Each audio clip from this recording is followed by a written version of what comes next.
तो आज की क्लास में हम क्या सीखने जा रहे हैं, वर्किंग प्रिंसिपल्स। वर्किंग प्रिंसिपल्स किन चीज़ों के जो लैपटॉप में कंपोनेंट्स लगे हुए हैं, such like as a diode, zener diode, MOSFET, N channel, P channel, resistors, parallel, serial और प्रोटेक्शन। अभी सबसे पहले जो हम सीखेंगे आज की क्लास में वो है डायोड। ठीक है, मैं थोड़ा सा इन्हें स्पेस दे के सामने कर देता हूँ। उसके बाद जीनर डायोड, इसका जो वर्किंग प्रिंसिपल है वो क्या है। उसके बाद आ जाता है रजिस्टर, उसके बाद आ जाता है पैरेलल रजिस्टर, उसके बाद आ जाता है सीरियल रजिस्टर, उसके बाद आ जाता है डिस्चार्ज रजिस्टर और protection resistor, N channel MOSFET और पी चैनल मोसफेट। इनके वर्किंग प्रिंसिपल्स क्या हैं, ये किस तरह से ऑपरेट होंगी और हमें कैसे पता चलेगा कि ये वर्किंग प्रॉपरली वर्क कर रहे हैं कि नहीं, इन्हें चेक किस तरह से किया जाएगा। इसमें एक और है वी इन लास्ट।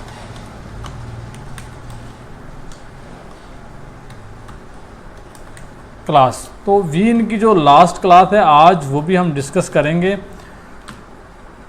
एक एचपी के मदरबोर्ड से। तो अभी हम ये चीज़ें सीखने वाले हैं। हम सबसे पहले सीखते हैं डायोड को।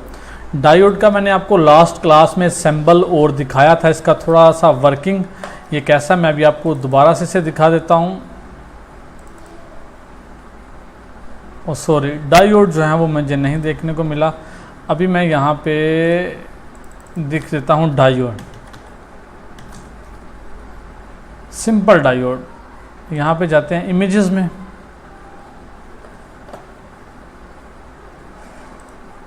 इमेजेस में इनमें से कोई भी एक, ये सभी देखेंगे सभी डायोड हैं। ये डायोड की किस्में, इसमें कुछ ये एलईडी डायोड्स हैं। ठीक है, ये सिंपल डायोड है, जीनर डायोड है। तो मैं अभी आपको दिखाता हूँ। हम सबसे पहले किसे डिस्कस करेंगे, डायोड को। देखिए आज की क्लास बहुत इम्पोर्टेंट होने वाली है, क्योंकि आज की क्लास में हमने वर्किंग से मुतल्लिका सीखना है कि इनके जो वर्किंग प्रिंसिपल्स हैं क्या हैं। अगर एक बार हमें इनके वर्किंग प्रिंसिपल्स जो हैं वो पता चल गए तो उसके बाद हमारे लिए बहुत ही आसानी होगी इन्हें समझने में, इन्हें डिस्कस करने में। तो हम जब मैं आपको सिंपल स्टडी करवा के चला जाऊँगा, वजाहत नहीं दूँगा, तो आपको बहुत आसानी से पता चल जाएगा कि मैंने फ़लाँ चीज़ की बात की है। तो मैं यहाँ पर डायोड की जो पिक्चर है इसे निकाल लेता हूँ। देखें डायोड के दो टर्मिनल हैं, एक है इसका एनोड और दूसरा है कैथोड। कैथोड जो है वो इसका पॉजिटिव है, एनोड जो है वो इसका नेगेटिव है। तो हमें कैसे पता चलेगा कि ये डायोड का कैथोड किस तरफ है, एनोड किस तरफ है। तो मैं अभी इसका जो पेंसिल है वो ऑन कर लेता हूँ, डेस्कटॉप जो पेन है मेरा, कहाँ गई इमेज, ये और ये मेरी डेस्कटॉप की पेंसिल आ गई है। देखें, इससे याद करने के लिए सबसे आसान तरीका ये है कि ये जो कैथोड है, यहाँ पे आपको लिखा भी दिख रहा है, इसमें के है। ये देखें, ये के की शक्ल है। तो वैसे ये सी से लिखा जाता है, मैं इसे के से जाहिर करूँगा यहाँ पे, और एनोड को ए से। सिंपली आपने याद करने के लिए जिस तरफ ये के हो वो आपका कैथोड है। और आप इसे डायोड को देख के, ये तो इसका अंडरला स्ट्रक्चर है, यहाँ इमेज है, तो आप इससे में रियल में देख के कैसे अंदाज़ा करेंगे अगर आपके पास इसके अंदरले स्ट्रक्चर की इमेज नहीं है। तो यहाँ पे एक सफ़ेद धारी होगी, उसका मतलब है कि ये कैथोड है। तो मोसफेट का जो सिंपल डायोड का काम क्या है, या तो ये फॉरवर्ड, दो तरह के काम करते हैं, फॉरवर्ड बायोस और रिवर्स, फॉरवर्ड और ब्लॉक। ये देखें, मैं अगर यहाँ पे वोल्टेज अप्लाई करूँगा इसके नेगेटिव पे, जितने भी वोल्टेज हैं, क्योंकि हमारे लैपटॉप में 19.5 वोल्ट आते हैं, तो मैं यहाँ पे वही लिख लेता हूँ। अगर ये कैथोड से एनोड की तरफ अप्लाई करें तो यहाँ पे ये वोल्टेज जो है वो ब्लॉक हो जाएंगे, ये आगे नहीं जाने देगा। जबकि अगर हम इसके एनोड पे यही वोल्टेज अप्लाई करेंगे तो ये यहाँ से शिफ्ट आगे हो जाएंगे, जाने देगा, उन्हें ब्लॉक नहीं करेगा। ये डायोड की एक खूबी। अभी हम डीसी पावर सप्लाइयाँ बना रहे हैं बैटरी चार्जिंग के लिए, तो उसमें जो पॉजिटिव है तो हम उस वहाँ पे जो है वो लगा देते हैं डायोड, चंद डायोड लगा देते हैं, ताकि बैटरी से आने वाला करंट रिवर्स चार्जर में ना जाए। जो हो गए सर्वर कंप्यूटर पावर सप्लाई है ना, उनके चार्जर बना रहे हैं बैटरी में। अगर आपने उसके मतलब कुछ इन्फॉर्मेशन चाहिए तो मैंने उसकी वीडियो जो है ना वो लैपटॉप और यूट्यूब के चैनल पे अपने पे अपलोड की है, वहाँ से आप देख सकते हैं। तो हम वहाँ, वैसे मैंने वीडियो में वो डायोड तो नहीं दिखाए, लेकिन वहाँ पे लगाने पड़ते हैं, अगर लगाएंगे नहीं तो वो रिवर्स वोल्टेज आ जाएंगे। मैं यहाँ पे बैटरी के जो वोल्टेज हैं वो दे देता हूँ इसके एनोड पे, और ये जो सॉरी चार्जर के, और ये एनोड जो है वो उसका बैटरी के पॉजिटिव टर्मिनल से कनेक्ट कर देता हूँ, ताकि बैटरी से आने वाले वोल्टेज इस तरफ ना आए बल्कि चार्जर से वोल्टेज जो है वो इस तरफ चले जाएँ। दूसरा ये है कि इस पर हम ब्लॉकिंग के लिए इस्तेमाल कर सकते हैं। ब्लॉक किस तरह के, अगर हमने यहाँ पे वोल्टेज या करंट वोल्टेज को आगे नहीं जाने देना तो हम इस डायोड का इस्तेमाल करेंगे। ये बेसिकली डायोड ओवर वोल्टेज की प्रोटेक्शन के लिए सर्किट में लगा होता है। मैं आपको दिखाता हूँ अभी वो कहाँ है। ये देखें, यहाँ पे एक डायोड लगा हुआ है, ठीक है। इसका जो कैथोड है वहाँ पे 19 वोल्टेज है, जबकि इसका एनोड जो है वो ग्राउंड है। यहाँ पे ये वोल्टेज को पास नहीं होने देगा, ये उसी सूरत वोल्टेज को पास होने देगा जब वोल्टेज इसकी अफोर्डेबिलिटी से ज़्यादा हो जाएंगे, कैपेसिटी से ज़्यादा हो जाएंगे, तभी ये ख़राब होगा। देखें ये जितने भी कंपोनेंट हैं वो बहुत वफा करने वाले हैं लैपटॉप के साथ, बहुत ही वफा करते हैं।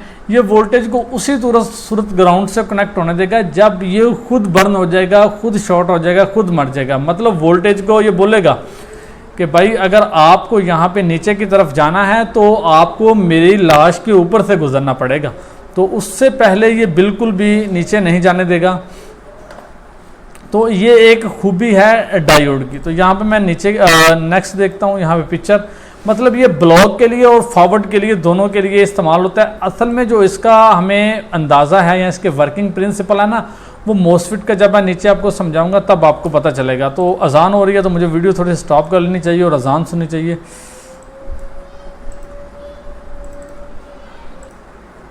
तो अभी हम बात करते हैं, हमारा जो नेक्स्ट टॉपिक है वो है ज़ीनर डायोड। व्हाट इज, अभी हम ये भी जान लेंगे what is difference between diode and Zener diode. तो ये देखें ज़ीनर, इसका जो सिंबल है आपको ये डायोड का दिख रहा है, ये बिल्कुल सीधी लाइन है, ठीक है। और ये वोल्टेज को रिवर्स में नहीं जाने देगा बल्कि ये वोल्टेज को फॉरवर्ड बायोस में ही जाने देगा, फॉरवर्ड ही करवाएगा, रिवर्स में नहीं जाने देगा, ठीक है। अब हम ज़ीनर डायोड को स्टडी करते हैं और मज़ीद देखते हैं कि हमें क्या कुछ नया सीखने को मिलता है।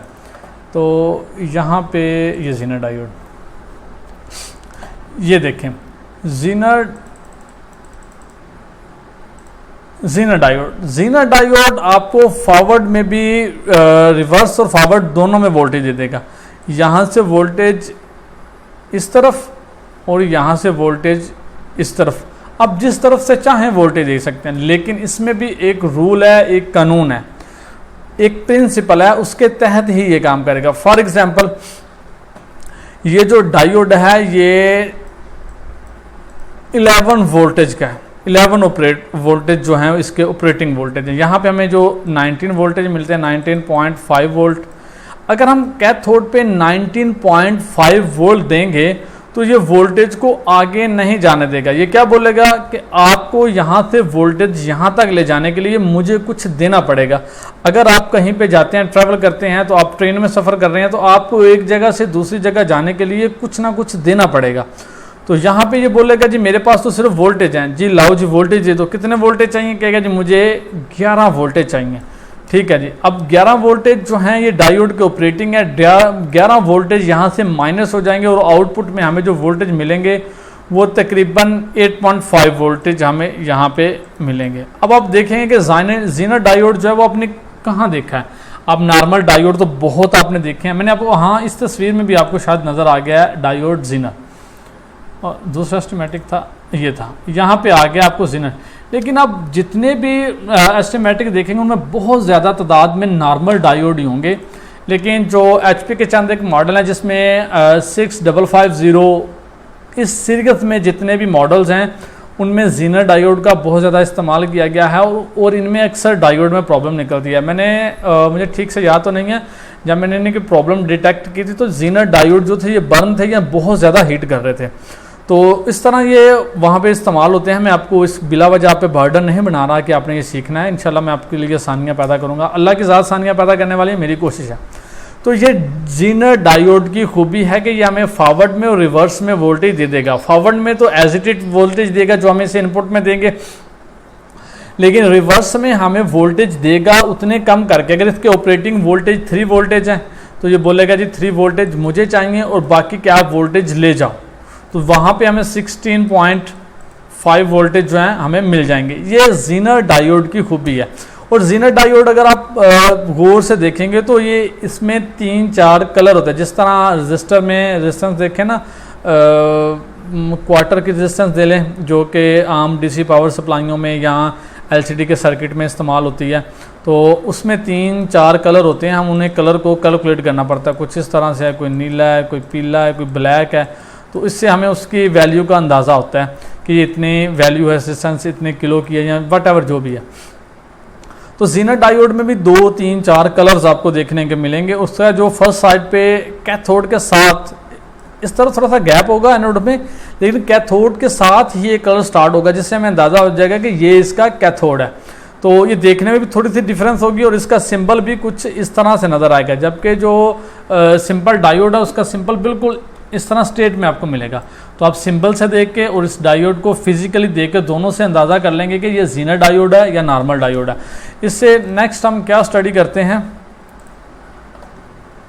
रजिस्टर एक्चुअल में क्या है। रेजिस्टेंस करंट के बहाव में एक रुकावट है, वहाँ पे रुकावट डालते हैं हम। क्यों डालते हैं, कैसे डालते हैं, हमें इसकी क्या ज़रूरत होती है, तो वो इंशाल्लाह हम इसमें पढ़ेंगे। देखें यहाँ पे मैं 19.5 वोल्ट जो है वो देता हूँ और यहाँ पे एक रजिस्टर लगा देता हूँ। रजिस्टर का जो सिंबल, सॉरी मैंने डायोड को आपको बताया नहीं। डायोड जो वहाँ पे एस्टिमेटिक पे होगा वो डी से मेंशन जो होगा। अगर वहाँ पे पीडी है तो पावर डायोड, मतलब वो कहीं हाई वोल्टेज पे या किसी वर्किंग जो मोस्ट कॉमन वोल्टेज है वहाँ पे वो लगा। उसका मतलब नॉर्मली जो डायोड है वो डी से ज़ाहिर किया जाएगा। जो रेजिस्टेंस है उसे हम करेंगे आर से ज़ाहिर, ठीक है। सर्किट में ये आर से होगी। अब 19.5 वोल्ट है तो यहाँ पे मैं तकरीबन 150 के की रेजिस्टेंस लगा के यहाँ पे आगे मैं सर्किट को दे देता हूँ या किसी भी आईसी को दे देता हूँ, तो उसका वीन बना देता हूँ इसे। तो क्या होगा, अगर मैंने वहाँ पे 150 के की रेजिस्टेंस लगाई हुई है तो क्या होगा, यहाँ पे थोड़े से वोल्टेज ड्रॉप हो जाएंगे। अगर ये 19.5 है तो मुमकिन हमें 17 वोल्टेज यहाँ पे मिल जाए, ठीक है। अगर रेजिस्टेंस की वैल्यू जितनी कम होती जाएगी उतने वोल्टेज कम ड्रॉप होंगे, मतलब जितनी वैल्यू बढ़ती जाएगी उतने वोल्टेज ज़्यादा ड्रॉप होंगे। अगर हम रेजिस्टेंस को किस तरह से हम देखेंगे, ये देखें इसकी इकाइयाँ क्या हैं। रेजिस्टेंस को जो ज़ाहिर किया जाता है वो है ओहम्स। ओहम्स ला आपने सुना होगा, ये है ओहम। ये तकरीबन 0 ओहम से 1000 ओहम तक होते हैं। ओहम अगर 1000 ओहम है तो वो इक्वल हो जाएंगे, सॉरी 1 के, ठीक है। अब ये खाली ओहम है, इसका सिंबल ये है। और अगर कुछ आपको इस तरह से दिखाई देता है तो वो किलो ओहम है, या आपको खाली सिर्फ के नज़र आता है तो उसका मतलब है ये किलो में है, ओहम्स में नहीं है। इसके बाद आ जाता है मेगा ओहम्स। मेगा ओहम्स मतलब मिलियंस ओहम। अब इसमें 10 लाख किलो रेजिस्टेंस हो तो वो इक्वल हो जाती है 1 मेगा ओहम की, ठीक है। मुझे इसके बारे में कुछ 100% शो नहीं है, या आप कुछ खुद देखिएगा, नीचे मुझे कमेंट्स में भी बता दीजिएगा, मुझे भी बताइएगा। और मैं इसे रिसर्च नहीं करने वाला, ये अब आपकी जिम्मेदारी है कि आप मुझे बताएंगे कि कितने किलो हों तो वो 1 मेगा ओम की इक्वल होता है। डायोड देख लिया, जीनर डायोड देख लिया, रजिस्टर देख लिया। अच्छा, नेक्स्ट आ जाता है पैरेलल रजिस्टर। पैरेलल रजिस्टर क्या है अभी हम ये देख लेते हैं।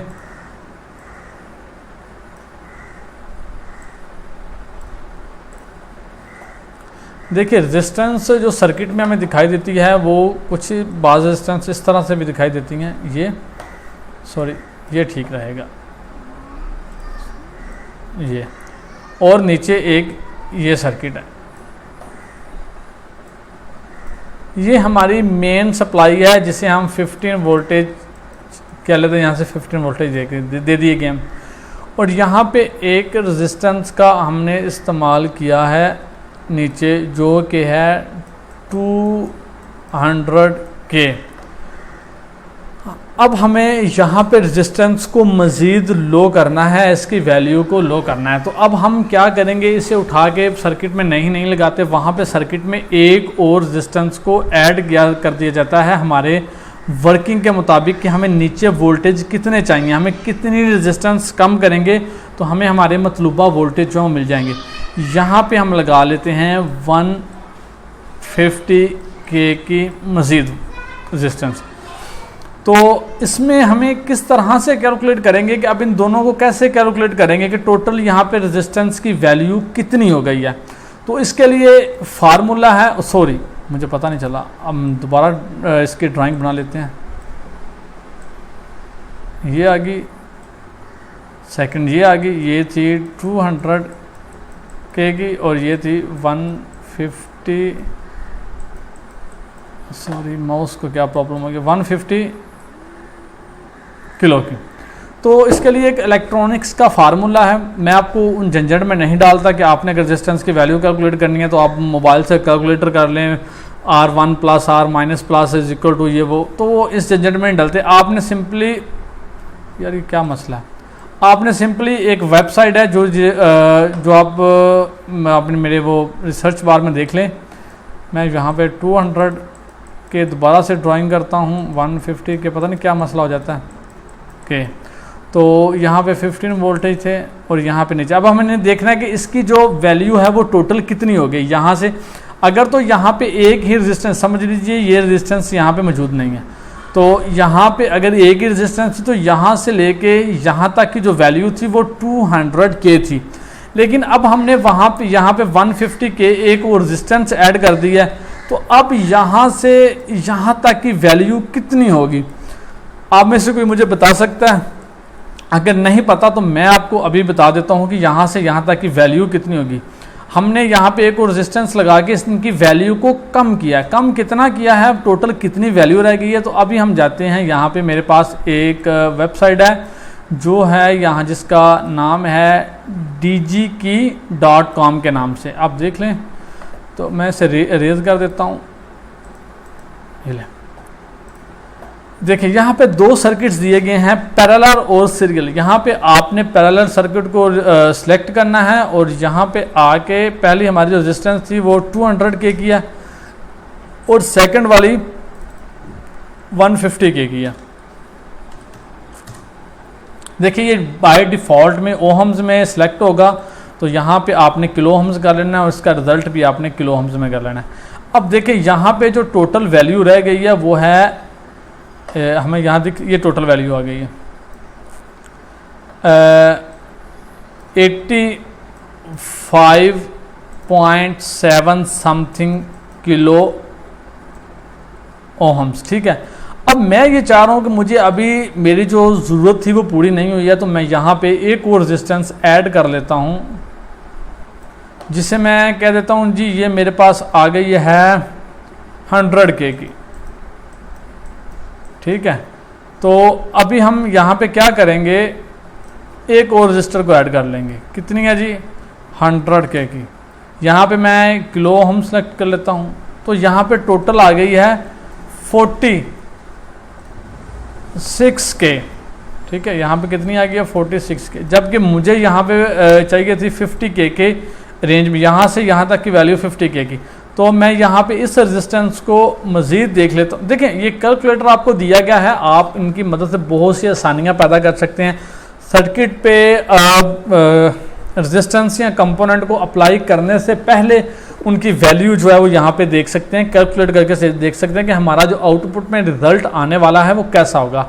तो मैं क्या करता हूँ, यहाँ पे 100 के से मैं कर देता हूँ यहाँ से 75 के, तो मैं यहाँ पे भी अब 75 कर देता हूँ, 75।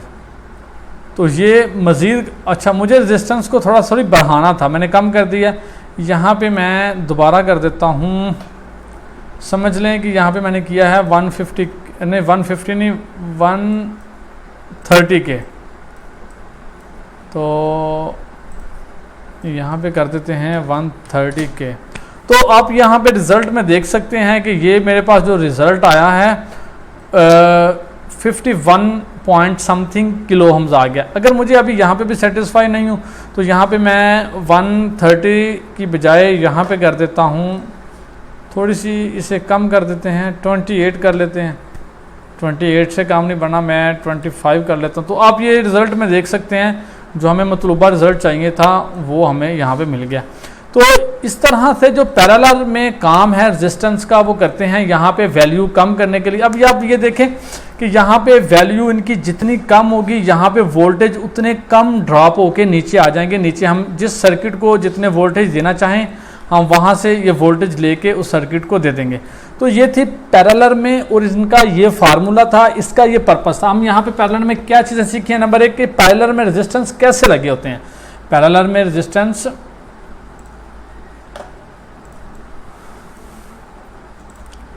इस तरह से लगे होते हैं, उन सब की ए पॉइंट भी एक ही लाइन से टच होता है और बी पॉइंट भी एक ही लाइन से टच होता है, ठीक है, दूसरी लाइन से, सभी का कॉमन होता है। ये वाला पैड भी पिन नंबर 1 भी और पिन नंबर 2 भी। इस तरह अगर आपको सर्किट में रेजिस्टेंस दिखते हैं तो आप ये समझ लीजिए पैरेलल में है, और इन्हें कैलकुलेट करने का फार्मूला भी हो रहा है। अभी हमने एक ये देख लीजिए कैसे लगे होते हैं। नंबर 2, ये क्यों लगाए जाते हैं? ताकि इन दोनों के दरमियान जो रेजिस्टेंस की वैल्यू है वो कम या ज़्यादा की जा सके। देखिए अगर हम रेजिस्टेंस की वैल्यू बढ़ाते जाएंगे तो या रेजिस्टेंस को रिमूव करते जाएंगे तो यहाँ पे अगर फॉर एग्जांपल अगर यहाँ पे मैं प्रैक्टिकल में थोड़ा सा करके दिखा देते हैं आपको।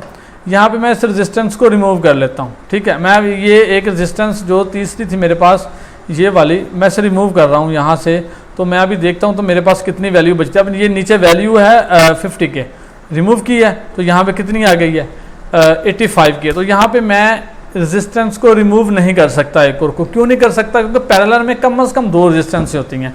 तो यहाँ पे आप रेजिस्टेंस को अगर 2 से ज़्यादा हैं, कम या ज़्यादा करके उनकी जो लाइन ए है, मैं इसे नाम ए दे देता हूँ यहाँ पे, सॉरी बी, इसे भी बी दे देते हैं। इनके दरमियान जो यहाँ पे वैल्यू है उसे कम या ज़्यादा कर सकते हैं, रेजिस्टेंस को घटा के या बढ़ा के। तो ये एक खूबी थी रेजिस्टेंस की, इन्हें कैलकुलेट करने की। पैरेलल में आप किस तरह से कैलकुलेट कर सकते हैं? अगर आपको फार्मूला भी चाहिए तो ये आपको फार्मूला भी दिख लेगा। फार्मूला मैं आपको थोड़ा सा रिपीट कर देता हूँ। RT = 1। ये देखें थोड़ा सा लंबा फार्मूला है, थोड़ा सा कॉम्प्लिकेटेड भी है, तो इसलिए बेहतर ये है कि आप इन कैलकुलेटर का इस्तेमाल करें। तो इसके अलावा जो ये हमारा कंप्लीट हो गया पैरेलल भी। उसके बाद आ जाती है सीरीज में, ये चीज़ आ जाती है। ये अब किस तरह से काम करती है ये देखिए। ये समझ लें कि मेरा मेन पॉइंट है और मैं यहाँ से नीचे एक रेजिस्टेंस लेके आ रहा हूँ नीचे, और उसके बाद फिर मैं यहाँ से एक पॉइंट बना लेता हूँ और उसके नीचे ये रेजिस्टेंस, और फिर ये नीचे चला जाता हूँ। एक ही लाइन में दोनों रेजिस्टेंस का लगा होना सीरीज कहलाता है। फॉर एग्जांपल एक लाइन से क्या मुराद है? इसका जो इस आर का पॉइंट ए है और ये इसका बी है। अब इसका जो पॉइंट बी है पहली रेजिस्टेंस का, वो दूसरी रेजिस्टेंस के पॉइंट ए से टच कर रहा है, और इसका जो है नीचे वाला ये सेपरेट है, ऊपर वाला भी सेपरेट। मतलब ये एक ही लाइन में 2 रेजिस्टेंस आ गई हैं। तो अभी हम इन्हें आर्स में से यहाँ पे दिखा देता हूँ, और ये हम लगा लेते हैं यहाँ पे 135 के की पहली रेजिस्टेंस R1 जो है, और R2 जो है ये कर लेते हैं हम 15 के की। अब इनका फार्मूला क्या है? अभी यहाँ से लेके यहाँ तक की जो वैल्यू है वो कितनी होगी? तो उसका बहुत सिंपल सा फार्मूला है, वो आप सीरीज में भी देख सकते हैं। R1 + R2, तो ये इनकी वैल्यू हो जाएगी, बराबर आ जाती है = टोटल वैल्यू। मतलब यहाँ से यहाँ तक की जितनी भी वैल्यू है वो इनकी टोटल वैल्यू आ जाएगी, ठीक है। तो ये बहुत सिंपल सा फार्मूला, मैं आपको वेब से भी करके एक मरतबा दिखा देता हूँ। कहाँ गया? ये आ गया। मैं यहाँ पे सीरीज के जो सर्किट है वहाँ पे क्लिक करता हूँ। R1 जो थी वो हमारी है 130 के की, R2 जो है वो 15 के की। यहाँ पे मैं कर लेता हूँ किलो और किलो, और यहाँ पे ओम, किलो ओम। देखिए 150 के मतलब R1 प्लस R2 135 प्लस 15 तो ये बन जाते हैं 150 के। तो ये इसका फार्मूला है इसे चेक करने का।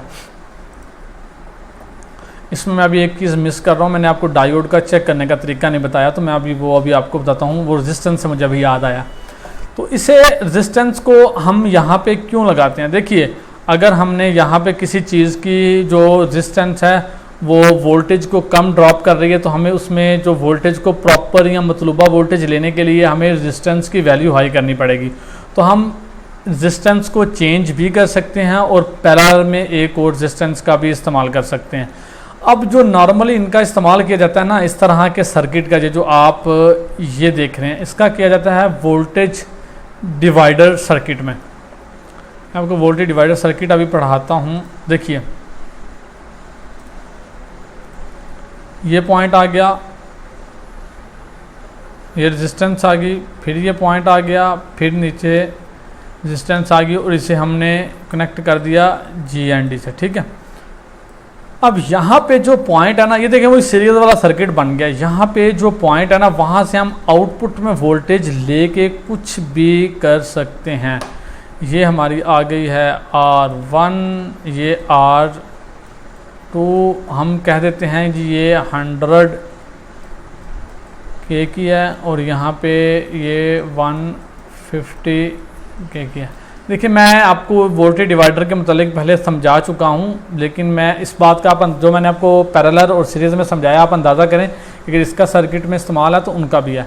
तो अभी हम इसे कैलकुलेट करते हैं कि यहाँ पे एक तो हम कैलकुलेट करेंगे अगर यहाँ से यहाँ तक की जो वैल्यू, यहाँ पे ग्राउंड ना हो तो जो वैल्यू आएगी वो हमारी इन दोनों को प्लस करने से आएगी। लेकिन यहाँ पे क्योंकि वोल्टेज डिवाइडर सर्किट हमने बनाया तो यहाँ पे हमें आउटपुट में वोल्टेज मिलने चाहिए, क्योंकि हमने इस सर्किट को बनाया ही यहाँ आउटपुट में वोल्टेज हासिल करने के लिए। तो वो कितने वोल्टेज होने चाहिए, उसके लिए भी सिंपल सा फार्मूला है। आप वोल्टेज डिवाइडर कैलकुलेटर पे जाएं और वहाँ पे क्लिक करें। क्लिक करने के बाद यहाँ पे मैं पहले भी थोड़ा सा कर चुका हूँ, यहाँ पे 19 वोल्टेज इनपुट में वोल्टेज मैं अकॉर्डिंग टू अडाप्टर यहाँ पे लिख लेता हूँ 19.5 वोल्ट। जो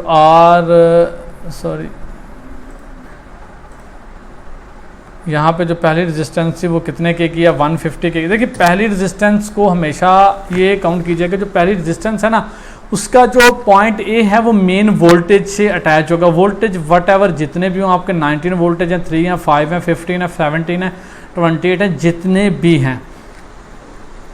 और जो R2 है उसका एक जो पॉइंट है वो GND से कनेक्टेड होगा। तो मैं R2 यहाँ पे क्या लिखूँगा, 100 के, सॉरी ये क्या, हाँ सॉरी ये है 150 के, और यहाँ पे 100 के, और मैं यहाँ पे कैलकुलेट पे क्लिक करूँगा तो ये 7 पॉइंट समथिंग वोल्टेज हमें मिल रहे हैं।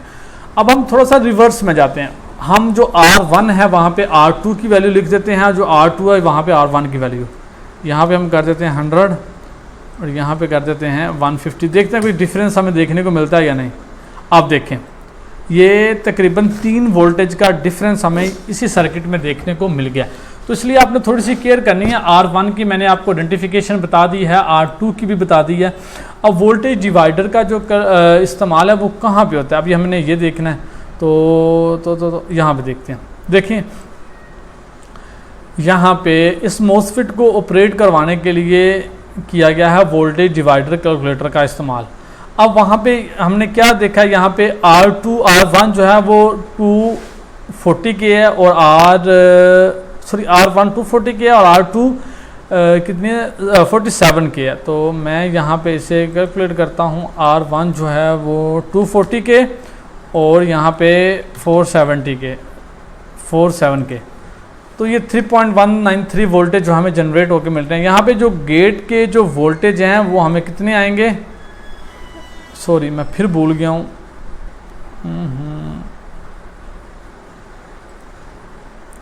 3193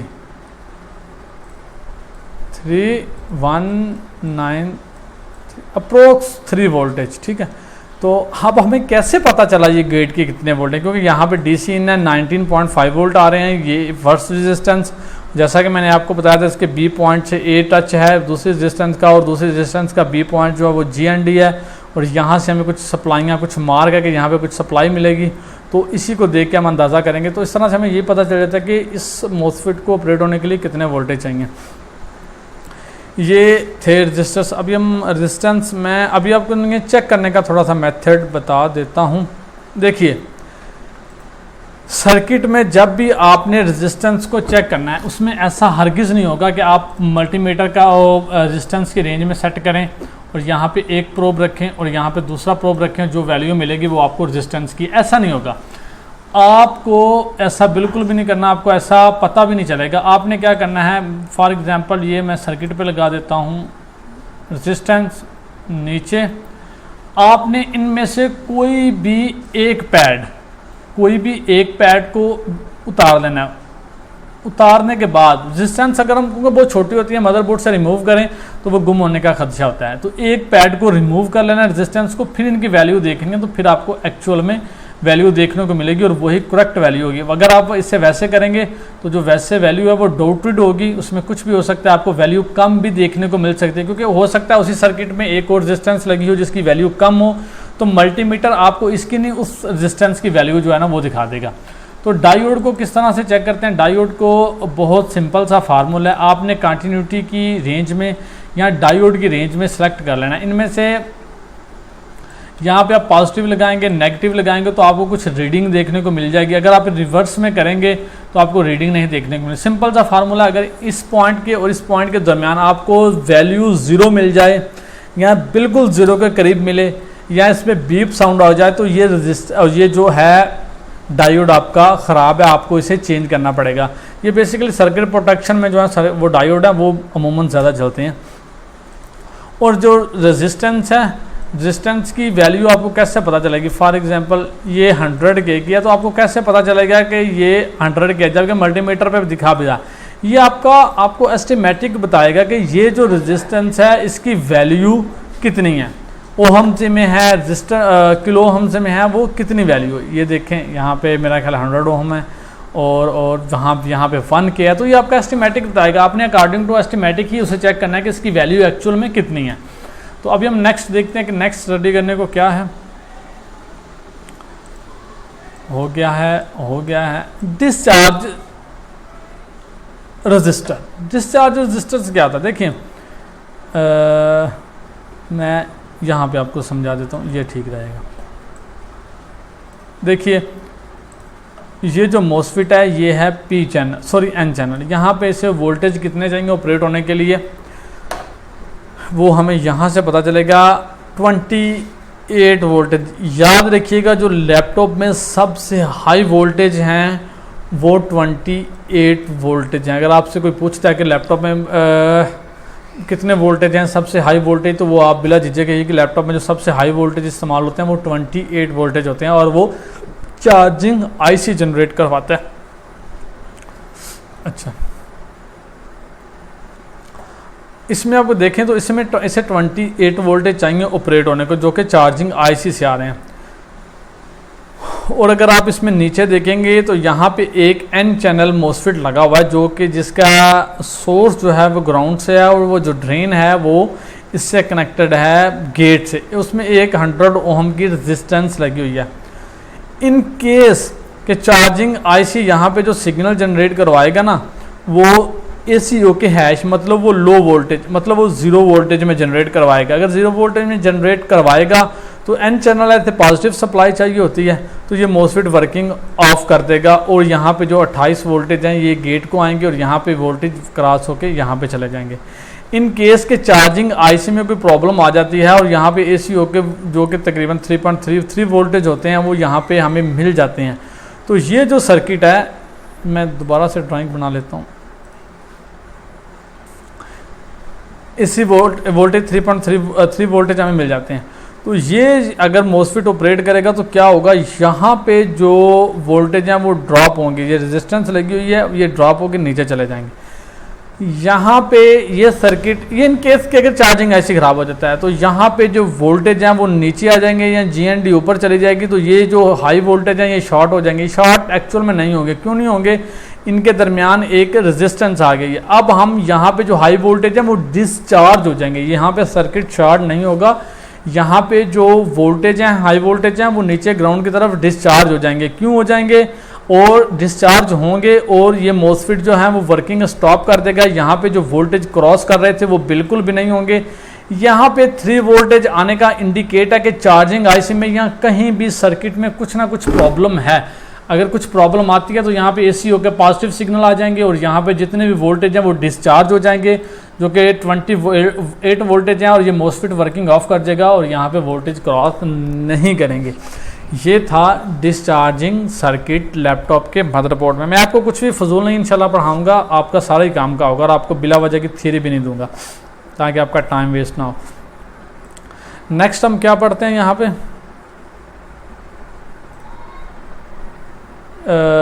ये हो गए हैं, और नीचे आते हैं अभी प्रोटेक्शन रेजिस्टेंस। देखिए वही जो रेजिस्टेंस है वो एक तरह से प्रोटेक्शन का काम भी कर रही है। अगर यहाँ पे इसकी वैल्यू बढ़ा दी जाए, यहाँ पे हाई वोल्टेज है, वो कोई कुछ भी हाई वोल्टेज हो सकते हैं अकॉर्डिंग टू योर सर्किट। यहाँ पे हम रेजिस्टेंस की वैल्यू कर देते हैं 150 के या 75 के, ठीक है, तो ये प्रोटेक्शन का काम करेगी, ठीक है। यही वजह है कि हमें लैपटॉप में बहुत से जो रेजिस्टेंस हैं वो ओपन मिलती हैं या उनकी वैल्यू बढ़ जाती है, तो कुछ ना कुछ, क्योंकि इनके ऊपर लोड भी कुछ इस तरह का होता है। ये सर्किट प्रोटेक्शन के लिए, अब जिस एक फौजी जो वो है आर्मी का जो एक जवान है वो एक लोकल कैंप में अपने, उसके ऊपर उतना बर्डन नहीं होगा जितना बर्डन एक बॉर्डर पे होगा। जो बॉर्डर पे अपने कंट्री का दिफा कर रहा है, वो इंडिया का, चाइना का, पाकिस्तान का, जिस भी कंट्री का, नेपाल का है, सऊदी अरब का, उसके ऊपर प्रेशर ज़्यादा होगा, ठीक है। तो इसलिए उसके ख़राब होने के चांसेस भी, इसलिए रेजिस्टेंस के ऊपर प्रेशर ज़्यादा, इसलिए उसके ऊपर उसके ख़राब होने के चांसेस भी ज़्यादा होते हैं। इसलिए एक फ़ौजी जो बॉर्डर के ऊपर है उसे छुट्टी भी ज़्यादा चाहिए होती है, थोड़े से वक्फे बाद छुट्टी चाहिए, क्योंकि वो प्रेशराइज होता है, उसे नया जोश, जज्बा या वलवला चाहिए होता है।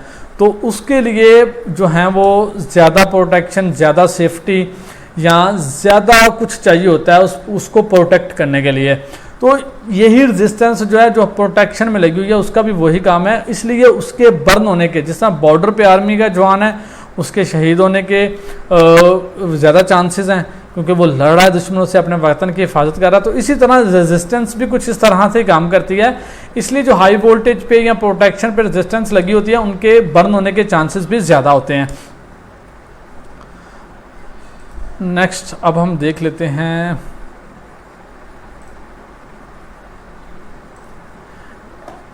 एन चैनल मॉसफेट और पी चैनल मॉसफेट,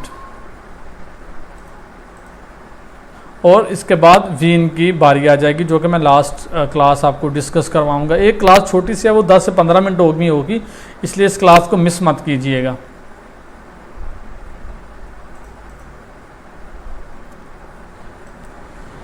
अभी हमें एक चीज़ यहाँ पे मिस कर रहे हैं, और वो क्या है, नेटवर्क रजिस्टर। और सॉरी, मैं इसे ख़त्म कर लेता हूँ ड्राइंग को। यहाँ पे आ जाते हैं network, NET, sorry, work register. ये क्या चीज़ है? नेटवर्क रजिस्टर को अभी देखते हैं। आपने मुख्तलिफ नेटवर्क रजिस्टर को पैक, रजिस्टर पैक भी बोलते हैं। ये एक लाइन है और ये एक लाइन है।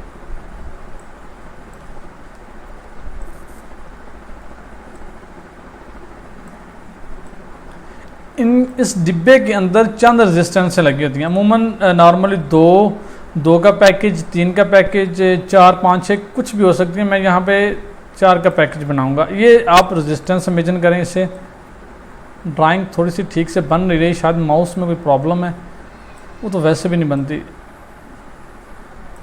यहाँ पे मैं 4 का पैकेज दे देता हूँ। ओहो, यहाँ पे एक चीज़ जो थी वो रह गई थी, ये चीज़।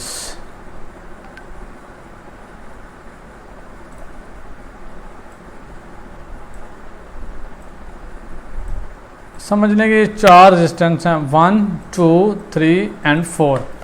यहाँ पे समझ लें कि 3.3 वोल्टेज हमें दिए गए हैं और यहाँ पे एक रेजिस्टेंस का पैक लगा दिया गया। एक पैकेज में ये रेजिस्टेंस होती हैं। अगर आप एस्टिमेटिक पे आपको बोर्ड पे भी नज़र आएंगे, यूट्यूब पे या गूगल पे कीजिए तो नेटवर्क रेजिस्टेंस भी आपको, मैं यहाँ लिख लेता हूँ, नेटवर्क SMD नेटवर्क, सॉरी आया था, ये आ गया। ये देखें, ये आपको बहुत ज़्यादा लैपटॉप में देखने को मिलेंगी और इनके समझने के यहाँ पे जो इनपुट है वो 3.3 वोल्टेज हैं या 2 वोल्टेज हैं, जितने भी हैं। अब इस नेटवर्क रजिस्टर को लगा दिया गया। ये रेजिस्टेंस के जितने भी पैड हैं ये सब अलग होते हैं, यहाँ से आपस में जुड़ी होती हैं। ये अलग होगा, ये अलग होगा, ये अलग होगा, ये अलग होगा। ये एक दूसरे के साथ बीप नहीं देंगे अगर आप इसे ओपन सर्किट से रिमूव करके चेक करेंगे। लेकिन आप सर्किट में देखेंगे तो नॉर्मली इनका जो इनपुट है वो एक ही होता है और बाजू का आउटपुट भी एक होता है। यहाँ पे 3 वोल्टेज हैं तो ये मल्टीपल कंपोनेंट को चले जाएंगे। ये बायोस के चिप को जा रहा है, ये आयो को जा रहा है, ये चार्जिंग IC को जा रहा है या किसी और चीज़ को जा रहा है, अकॉर्डिंग टू सर्किट में जिसको भी देना होता है।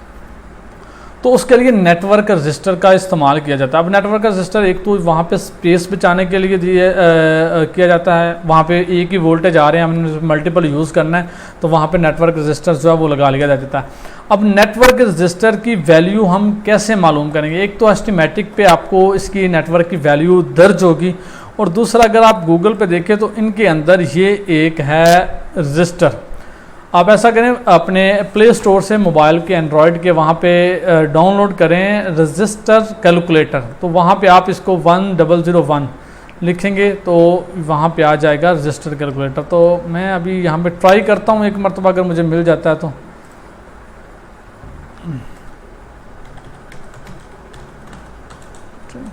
रजिस्टर कैलकुलेटर, सॉरी ये आ गया। दूसरी SMD में लिख लेता हूँ, SMD।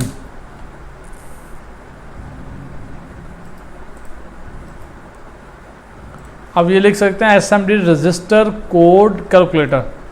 तो कहाँ लिखेंगे भाई वैल्यू इसकी?